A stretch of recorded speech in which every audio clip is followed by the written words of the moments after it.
আগাছাগুলো কত সহজে বেড়ে ওঠে, কিন্তু যদি আমরা কোনো ফলের গাছ বা ফুলের গাছ বাড়িতে লাগাই না কেন, তার পিছনে কত পরিচর্যা করতে হয়, কত জল ঢালতে হয়, কত রকম কীটনাশক ব্যবহার করতে হয় সেই গাছটা বেড়ে ওঠার জন্য।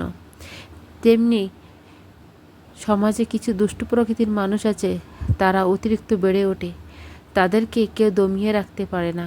কিন্তু যারা ভালো নরম স্বভাবের মানুষ, তাদের পিছনে এমনভাবে মানুষ উঠে পড়ে অপমান করে তার জীবনটা বিষাক্ত করে দেয় যে তার জীবনে আর বেঁচে থাকার ইচ্ছা হয় না।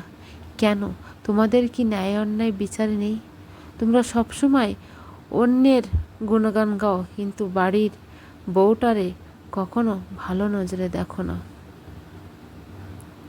যে তোমাদের নিত্যদিনের সঙ্গী, সবসময় তোমাদের খেয়াল রাখে, সেই হয় সবসময় তোমাদের কাছে অবহেলিত।